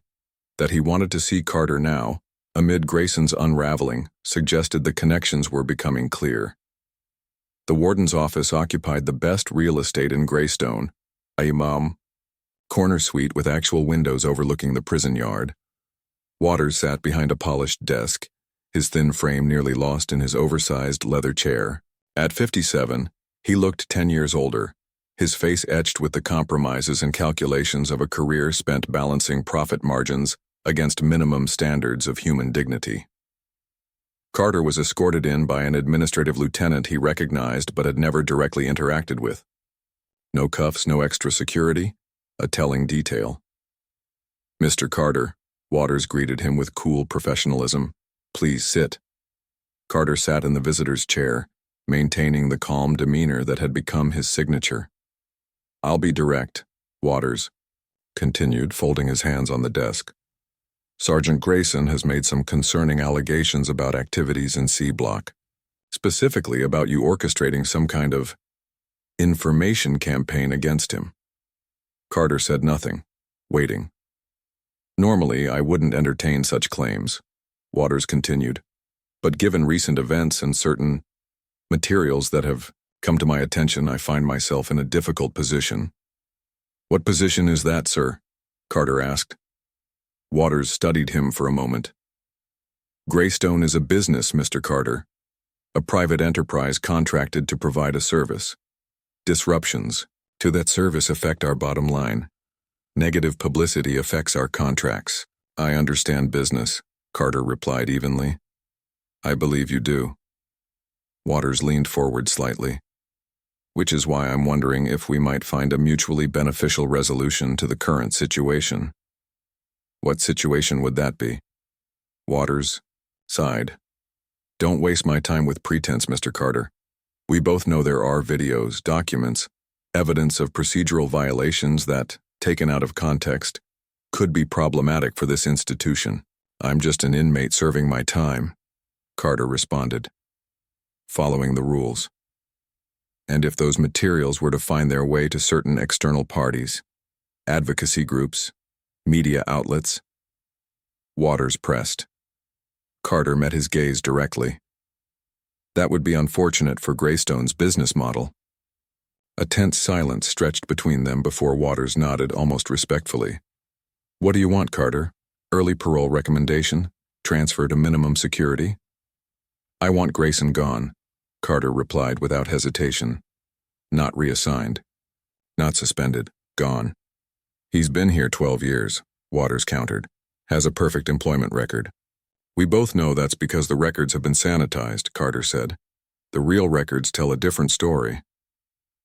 Waters' expression tightened slightly, confirmation that Carter's shot in the dark had hit its mark. The warden had seen the genuine incident reports. If Grayson is terminated, Waters said carefully, what assurance do I have that these materials won't still find their way outside these walls? You have my word, Carter replied. All I want is for him to never again be in a position to abuse inmates. Waters studied him with newfound calculation. You could have orchestrated violence against him, had him attacked. That's the usual way things are handled here. I'm not interested in vengeance, Carter said. Just justice. A rare distinction in this place. Waters sat back in his chair. Very well. Sergeant Grayson will be terminated, effective immediately. His pension and benefit status will depend on his cooperation with our internal review. Carter nodded, recognizing the compromise for what it was. Waters cutting losses while salvaging what he could. One more thing, Carter added. Officer Reynolds. His career needs to remain intact. No retaliation. Waters raised an eyebrow. Interesting. I hadn't connected him to this situation. It was a lie, of course, but one that gave both men plausible deniability. Consider it a gesture of good faith, Waters concluded. Now I believe we're done here. As Carter was escorted back to C Block, he felt the weight of the past months, the humiliation, the solitary confinement, the constant threat, beginning to lift. Grayson would be gone, not through violence but through the exposure of truth. It wasn't the comprehensive justice the system truly needed, but it was a victory nonetheless. The real question now was what would fill the vacuum Grayson's departure would create. Power never simply disappeared in places like Greystone. It merely changed hands. Warden Waters sat behind his desk, fingers steepled beneath his chin as he regarded Sergeant Grayson. The office felt smaller somehow, the afternoon light casting long shadows across the polished surface between them.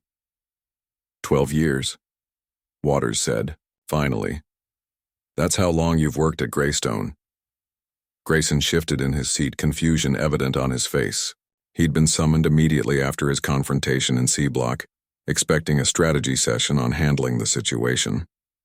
Instead, Waters' tone suggested something entirely different. Yes, sir, Grayson replied. 12 years next month. In that time, you've maintained what appears to be an exemplary record. Waters reached for a folder on his desk.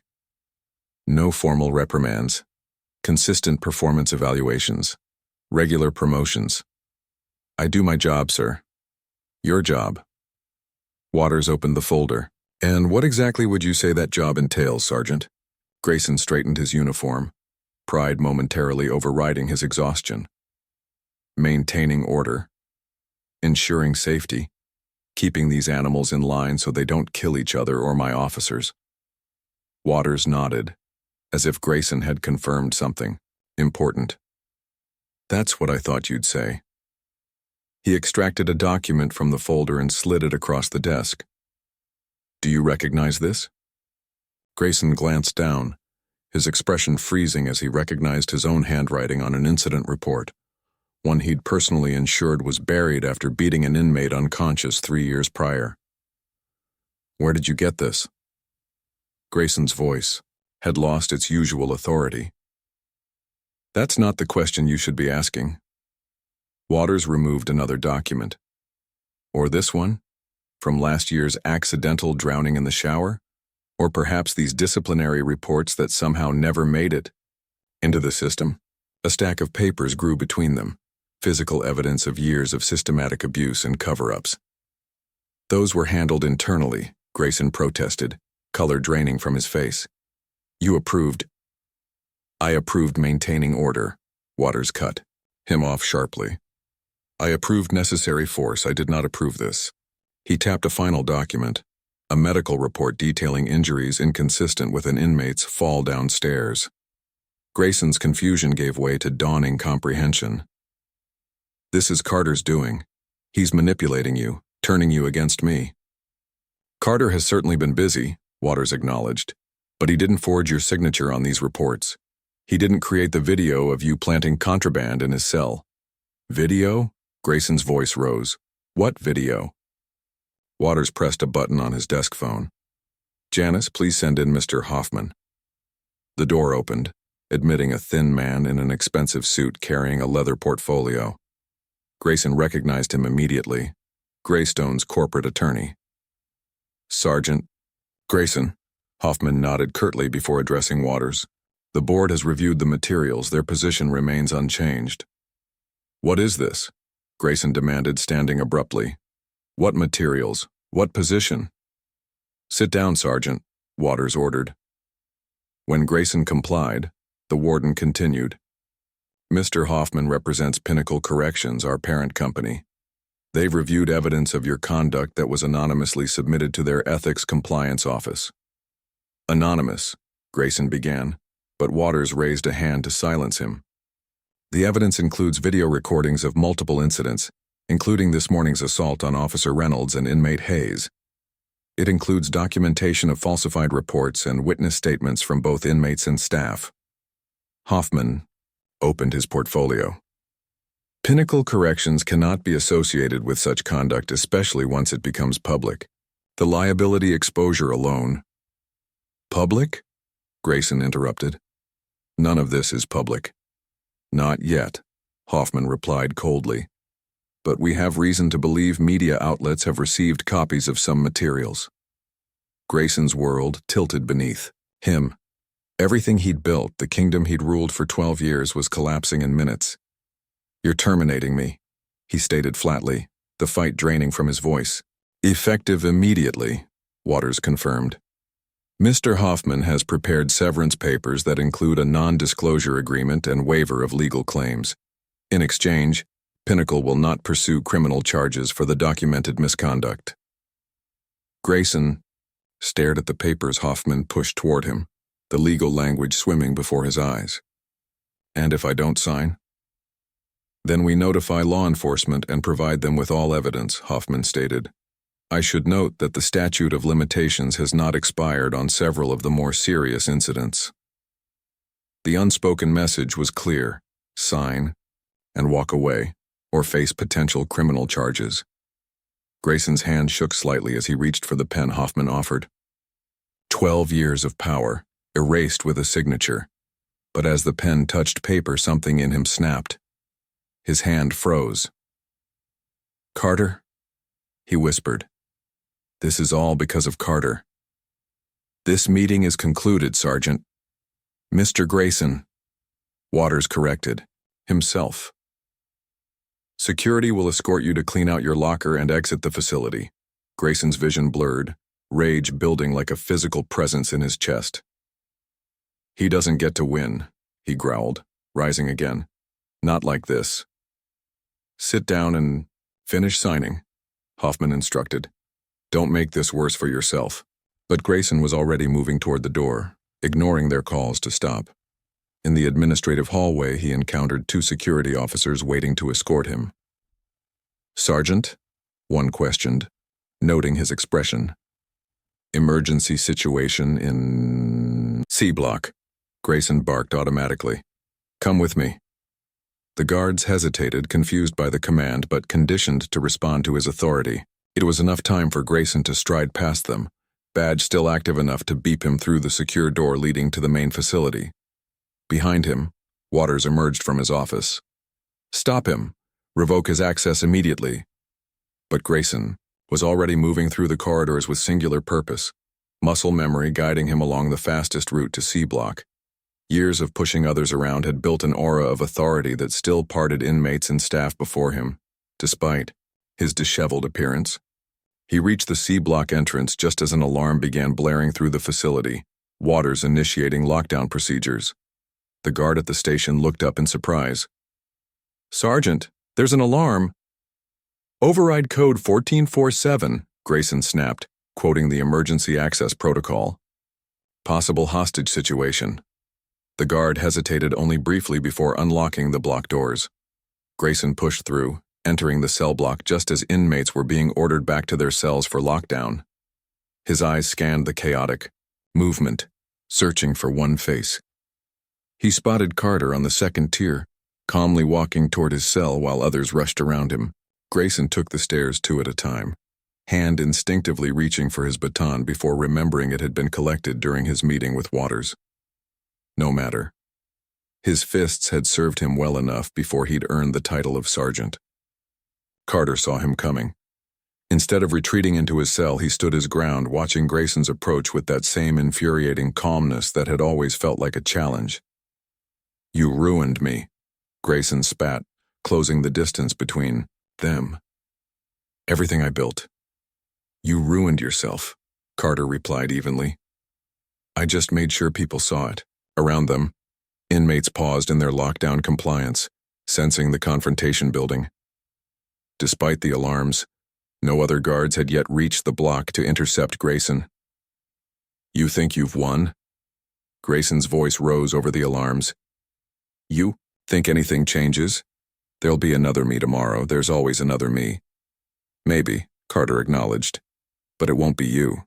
The simple statement, delivered without anger or triumph, broke something fundamental in Grayson. With a roar of incoherent rage, he lunged forward, hands reaching for Carter's throat. Carter sidestepped the initial attack, but Grayson recovered quickly, driving him back against the tier railing. Hands that had beaten countless inmates wrapped around Carter's neck, squeezing with the strength of desperate fury. "I should have broken you the first day," Grayson growled, tightening his grip. Carter struggled against the larger man's strength, oxygen becoming precious as his vision began to darken at the edges. From somewhere nearby, he heard shouting, Hayes organizing a response. The pressure suddenly released as a massive force pulled Grayson backward. Hayes had him by the collar, yanking him away from Carter with enough force to send him sprawling onto the tier floor. "That's enough," Hayes shouted, positioning himself between Carter and Grayson. Grayson scrambled to his feet, facing not just Hayes now but a semicircle of inmates who had moved to protect Carter. The power dynamics had completely inverted, the king now surrounded by those he'd once terrorized. "You're going to die in here," Grayson threatened, blood trickling from where his lip had split in the fall. "All of you." Hayes took a step forward, but Carter's voice stopped him. "No." He moved alongside Hayes, rubbing his throat but otherwise composed. "That's not how this ends." Grayson laughed bitterly. "What, you're protecting me now? After what you've done?" "I'm protecting them," Carter replied, gesturing to the inmates around him. "From becoming what you wanted them to be." The block. Doors burst open as a tactical team finally arrived, moving in formation down the tier. Leading them was Reynolds, his face set in grim determination as he directed officers to secure Grayson. "Luke Grayson, you're being detained for assault and trespassing," Reynolds announced formally as officers moved in to restrain the former sergeant. "You no longer have authority in this facility." The public declaration, spoken in front of inmates who had feared Grayson for years, carried a weight beyond the simple words. It was the official end of his reign. As Grayson was handcuffed and led away, his eyes never left Carter's. The hatred there was pure, undiluted by any recognition of his own culpability. In his mind, he had been betrayed, not exposed. "This isn't justice," he spat as he passed Carter. "This is just you becoming me." Carter watched silently as Grayson disappeared through the blocked doors, his final accusation hanging in the air. Hayes turned to Carter, respect evident in his expression. "You could have let us handle him differently, permanently, and become what he accused us of being." Carter shook his head. That's what he never understood. This was never about him. It was about the system that created him. Later that evening, as the facility remained on modified lockdown, Carter sat in his cell reading. The book, a biography of Medgar Evers that Grayson had once mocked, felt different in his hands now, its message of persistence in the face of systematic opposition resonating in new ways. Reynolds appeared at his door during evening rounds, pausing longer than necessary. "Thought you should know," he said quietly. "Grayson's being held in protective custody at the county jail. State police are investigating potential criminal charges." Carter marked his place in the book. "And you?" "Internal review cleared me," Reynolds replied. "Waters made sure of it. Said I showed commendable adherence to proper procedure." The irony wasn't lost on either of them. "What about the videos, the documents?" Reynolds glanced down the tier before answering. "Officially, they're evidence in an internal corporate investigation. Unofficially," he hesitated. 3 news stations ran segments tonight on prison. Guard abuse at private facilities. They didn't name Greystone specifically, but they had footage. Blurred faces, but recognizable situations. Carter nodded. His sister had received his message then and acted accordingly, releasing enough to create accountability without exposing Reynolds as the source. "It won't change everything," Reynolds acknowledged, "but it's something." "It's a start," Carter agreed. After Reynolds continued his rounds, Carter returned to his book but found his thoughts drifting. Grayson had been right about one thing. Removing him wouldn't change the system that had empowered him. There would be others, perhaps, less obvious in their cruelty, but no less effective in their control. Yet something had shifted in Greystone. He felt it in the way inmates carried themselves, in the subtle changes in how guards conducted their duties. Awareness had been created, boundaries established, small victories perhaps, but meaningful ones. Hayes appeared at his cell, leaning against the doorframe. Power vacuums forming, he observed. Administration scrambling, guards are uncertain. Times like these, opportunities emerge. Carter looked up from his book. "What kind of opportunities are you thinking?" "Depends," Hayes replied, "on whether you're playing checkers or chess." He studied Carter with newfound respect. "I've been thinking about what you said, about the system being the real enemy. Maybe there are ways to change it from the inside." Carter set his book aside, intrigued by the shift in Hayes's thinking. "I'm listening." As they began to discuss possibilities, Carter reflected on the irony of finding more freedom to effect change from inside prison walls than he had sometimes found outside them. Grayson had fallen, but the real work, the systematic dismantling of the structures that enabled men like him, was just beginning. Justice, Carter was learning, wasn't an endpoint but a process, one that required constant vigilance, strategic patience, and the courage to see beyond immediate vengeance to longer-term transformation. Outside his cell, Greystone continued its nighttime routine. But within its walls, something fundamental had changed. A small crack in its foundation that, properly leveraged, might eventually bring the whole structure down.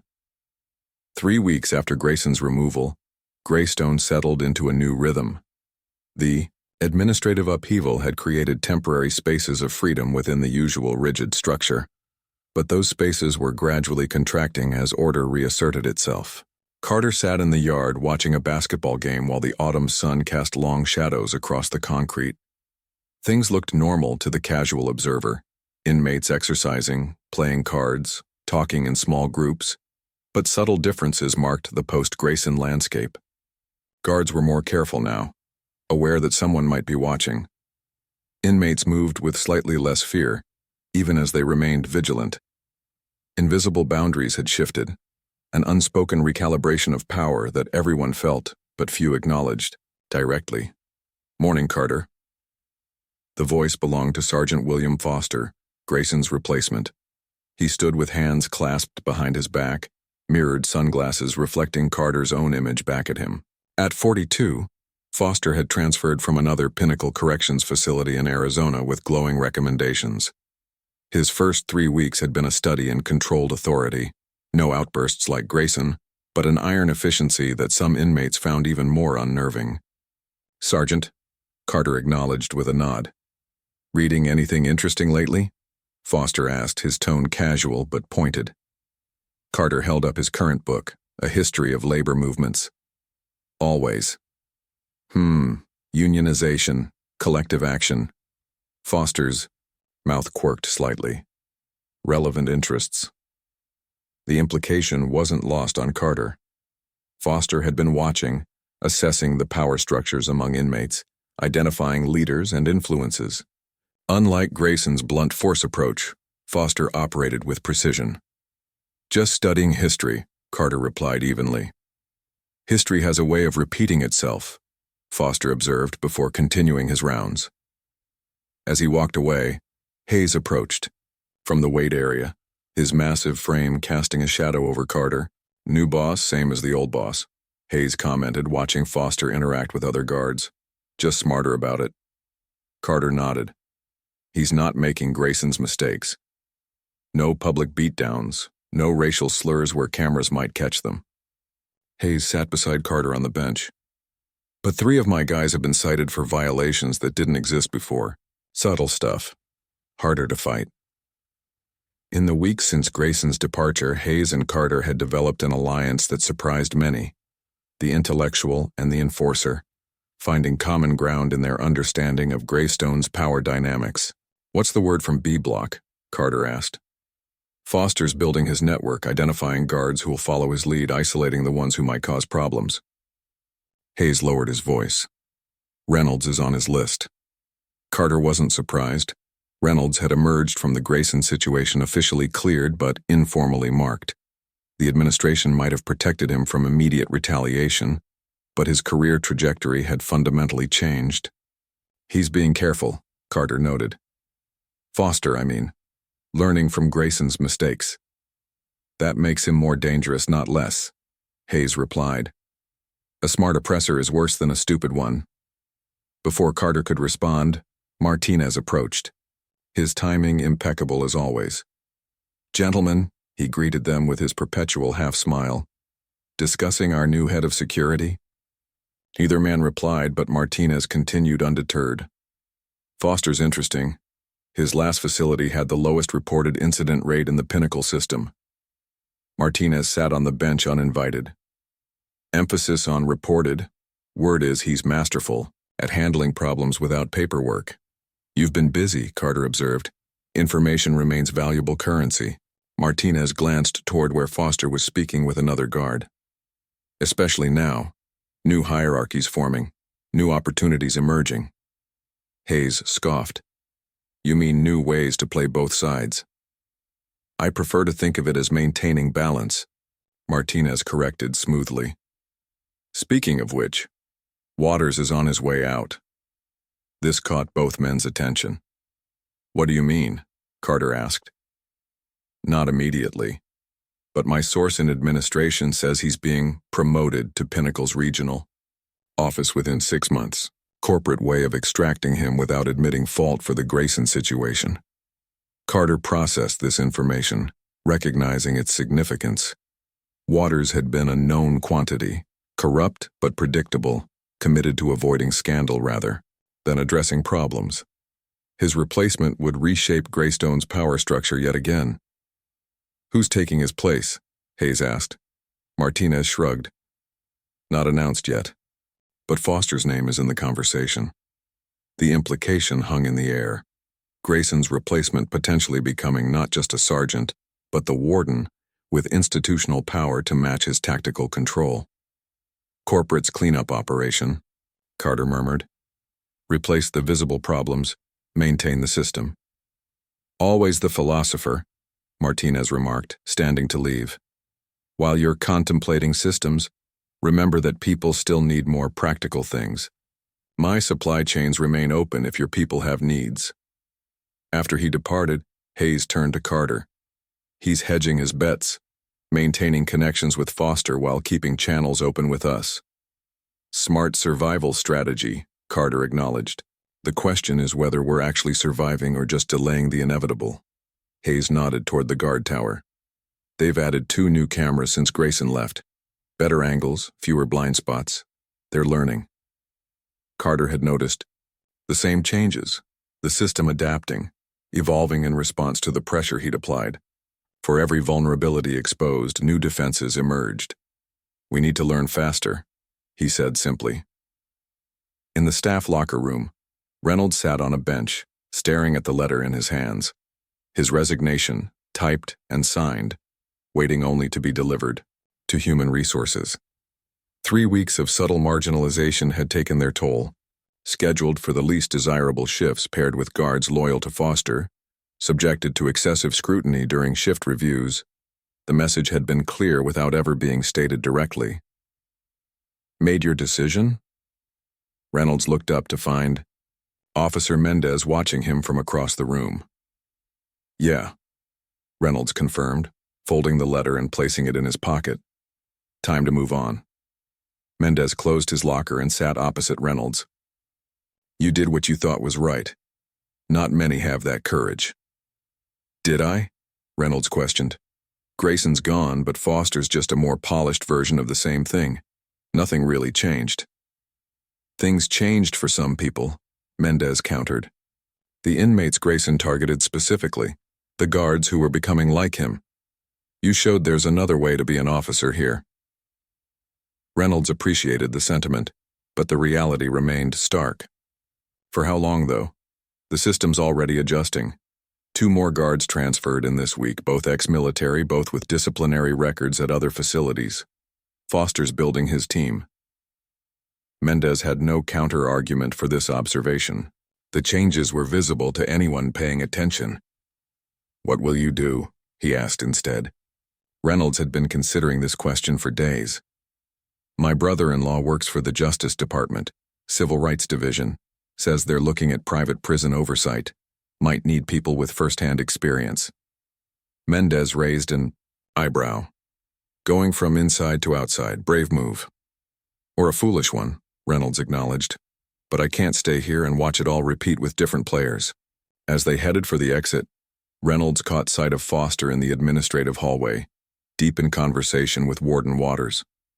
The 2 men stood close, Waters nodding at whatever Foster was proposing. Reynolds turned away, decision solidified. His resignation would be on the HR director's desk before his shift ended. Whatever came next, for him, for Greystone, for the inmates caught in the system, at least he would face it with his conscience intact. The library was nearly empty when Carter entered. Wilson, the inmate librarian, looked up from his cataloging and gave a knowing nod toward the back corner. Reynolds sat there out of uniform, a visitor badge clipped to his civilian clothes. 10 minutes, Wilson murmured as Carter passed. I'll watch the door. Carter approached the table where Reynolds waited. 3 weeks had changed the former guard. The tension in his shoulders had eased, though new lines creased his face. You're out, Carter observed, taking a seat. As of yesterday, Reynolds confirmed. Thought you should hear it from me. Carter studied him for a moment. Foster's pressure? Partly, but mostly realizing nothing was really going to change from inside. Not with me there anyway. So what now? Reynolds glanced toward the door before answering. Justice Department, Civil Rights Division. They're building cases against several private prison corporations, including Pinnacle. I'm consulting for now, maybe more later. Carter absorbed this information, its potential implications unfolding in his mind. They know about Greystone specifically? They do now. Reynolds met his gaze directly. The videos, the documentation, it's all part of a larger investigation. Greystone isn't the only facility with its own Grayson. A complex mix of emotions crossed Carter's face: vindication, hope, skepticism. Corporate investigations move slowly, and they're often settled quietly. Sometimes, Reynolds acknowledged. But public pressure changes the equation. That news coverage from 3 weeks ago, it's grown. Advocacy groups are involved now. Former inmates testifying. He paused. Your sister's organization has been particularly effective. Carter couldn't help a small smile at that. Maya had always been the more effective strategist between them, turning his philosophical framework into practical action. Foster knows about the investigation, Reynolds continued. That's why he's being so careful. Why Waters is being promoted out. They're trying to clean house before the spotlight gets too bright. And you're helping ensure it does. Reynolds nodded. It's not perfect justice. Might not even lead to the changes the system really needs, but it's something. Something, Carter agreed, is better than nothing. They sat in silence for a moment, two men who had shifted from opposites to unlikely allies through a shared recognition of injustice. Watch yourself with Foster, Reynolds finally said. He's not Grayson. He's smarter, more controlled. He'll find ways to isolate you, undermine your standing. Already started, Carter confirmed. But we're prepared. Reynolds stood to leave. Visitation time nearly expired. For what it's worth, I think you did change things here. Maybe not the system itself, but you showed what's possible when people stand up. After Reynolds departed, Carter remained in the library, processing their conversation. The Justice Department investigation represented potential for broader change, but the daily reality of Greystone continued unchanged, perhaps even more tightly controlled under Foster's calculating management.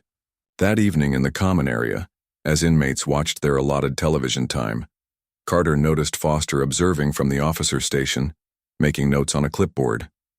The sergeant's attention seemed particularly focused on the social groupings forming around the room, who sat with whom, who held informal authority. Hayes approached, positioning himself to block Foster's line of sight. Martinez says they're transferring 3 of your people next week. Davis, Khalil, and Washington. All to different facilities. Carter had been expecting this, the strategic separation of allied inmates to weaken resistance. Foster's playing the long game. While we're stuck in the short one, Hayes replied. Every day in here is a day of our lives we don't get back. The philosophical difference between them remained, despite their alliance. Hayes measured justice in immediate terms: freedom gained, pain avoided, dignity preserved.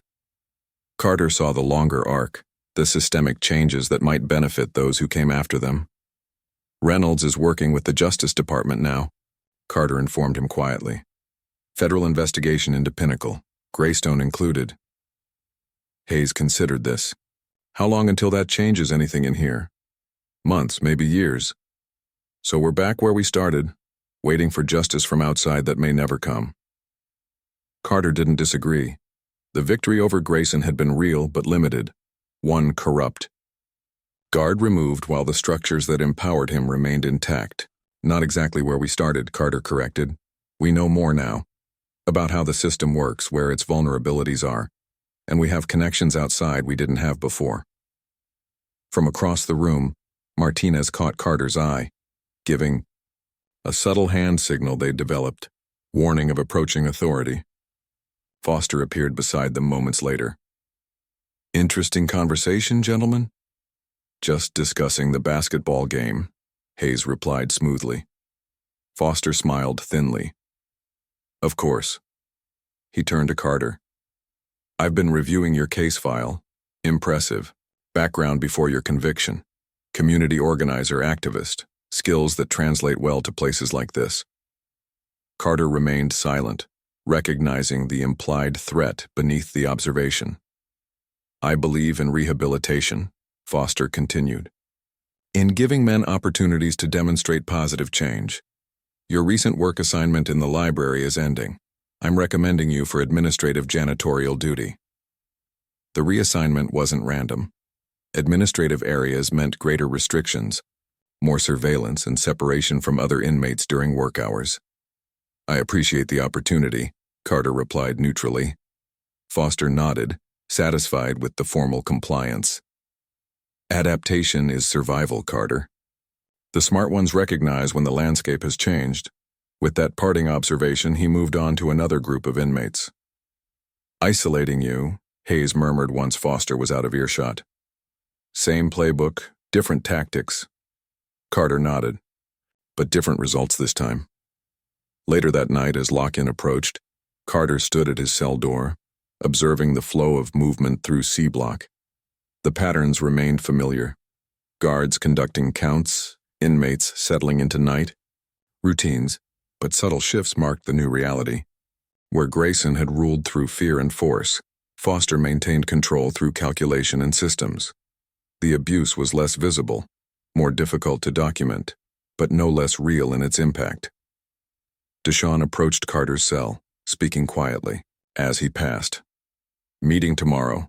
Hayes has information about the transfers. Martinez says he might have a way to delay them. The resistance continued, adapting just as the system adapted. For every new restriction, new workarounds emerged. For every attempt to isolate leaders, new communications channels developed. As the final lock-in call sounded, Carter retreated into his cell. On his small desk lay the biography of Medgar, Evers he'd been reading when Grayson first confronted him months ago. He picked it up, finding his place near the end, where Evers, despite knowing the dangers, continued his work for justice until his assassination. The parallel wasn't lost on Carter. True justice rarely came quickly or completely. It emerged through persistent pressure, through small victories accumulated over time, through refusing to accept that oppressive systems were immutable. Had justice won at Greystone? Not in any complete sense. Grayson was gone, but Foster had replaced him. The abuses continued, just in more sophisticated forms. The system remained fundamentally unchanged. Yet something had shifted. Awareness had been created both inside and outside the prison walls. Connections had formed, between inmates who might otherwise have remained divided, between Reynolds and external accountability mechanisms, between Carter's internal resistance and his sister's external advocacy. As lights dimmed across the block, Carter considered Hayes's question from earlier. Were they just delaying the inevitable? Perhaps. The machinery of incarceration ground forward relentlessly, crushing those caught within it. But delay itself was a form of victory in a place where each day felt like a lifetime, and in those delays, in those small spaces of resistance, possibilities emerged that the system never intended. Education, organization, solidarity. Foster would never be Grayson. He was too smart to make the same mistakes. But Carter and his allies would never be the same either. They had tasted victory, however limited, and that experience had transformed them. The cycle continued, but not as an exact repetition. Each iteration brought new knowledge, new tactics, new possibilities for those willing to see beyond immediate circumstances to longer horizons. In the darkness of his cell, Carter closed his book and sat in quiet contemplation. Tomorrow would bring new challenges, Foster's strategies, the pending transfers, the ongoing navigation of prison politics. But it would also bring opportunities that didn't exist before Grayson's fall. Justice hadn't won, not completely, not permanently, but neither had it lost. And in a place built to destroy hope, that partial victory contained seeds of greater change to come. Up next, we have 2 more incredible stories that are waiting for you. Just click the image you want to watch and it will take you there. If you enjoyed this video, make sure to subscribe. It would mean a lot.